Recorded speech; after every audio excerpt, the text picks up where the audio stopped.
voltou-se mais especificamente para uma caixa que continha a ossada de uma criança e um jovem adulto.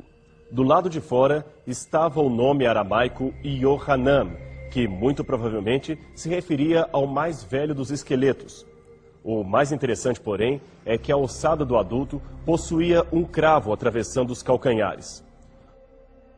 O Dr. Nakur Haas, que era um romeno e diretor da seção de anatomia da Faculdade de Medicina da Universidade Hebraica, pediu para examinar o esqueleto e não somente confirmou a morte por crucifixão, mas ainda concluiu que se tratava de um jovem de cerca de 20 a 30 anos com 1,65 m de altura. Ele usaria barba e jamais realizara qualquer trabalho árduo, um sinal claro de pertencer a um jovem da classe rica. Sua única deformidade física era o palato meio torto e uma saliência no crânio devido talvez a problemas no parto.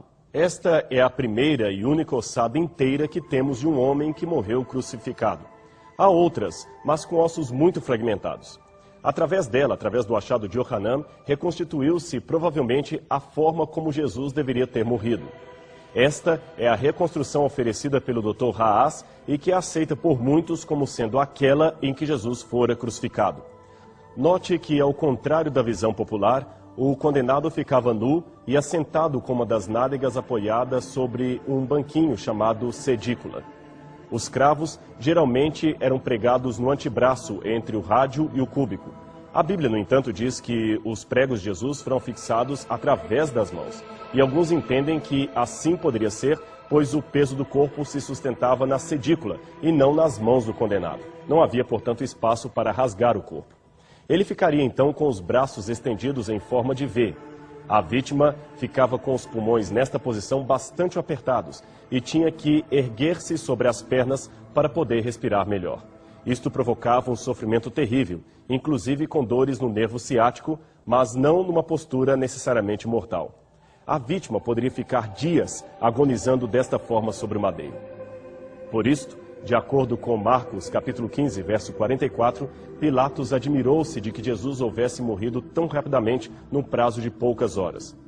Neste ponto, quando por alguma razão queriam apressar a morte do indivíduo crucificado, davam-lhe um golpe de misericórdia chamado crurifrágio. Era uma pancada certeira nas pernas que quebravam a tíbia e matavam o condenado por asfixia. Foi exatamente isto que os soldados fizeram com os ladrões, conforme o Evangelho de João, capítulo 19, versos 32 e 33.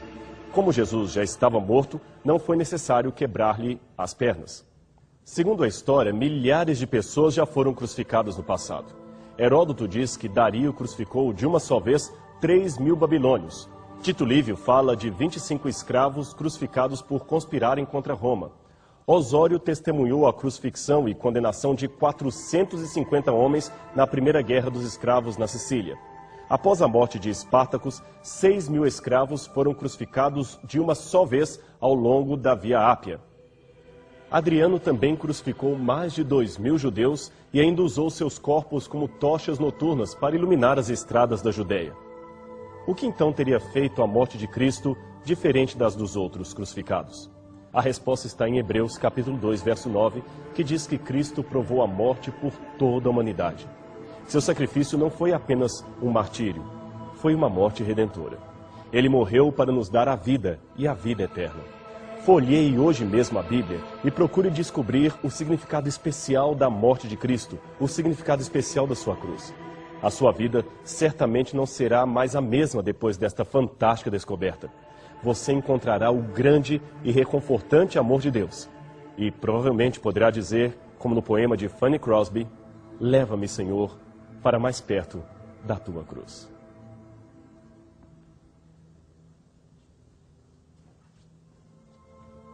Chegamos ao final do programa Evidências, um programa que busca fatos que comprovem a veracidade da Bíblia Sagrada. Eu quero oferecer para você um curso bíblico totalmente grátis. É só telefonar 0 operadora 12 21 27 31 21 ou então envie um e-mail evidências@novotempo.org.br. Vai ser um prazer enviar para sua casa totalmente grátis um curso da Bíblia Sagrada. O programa chegou ao final, mas lembre-se, O programa Evidências é um programa em busca de fatos que comprovem a veracidade da Bíblia Sagrada. Na semana que vem, voltaremos com mais um programa, procurando essas evidências históricas e arqueológicas, juntamente com o professor Rodrigo Silva. Até lá.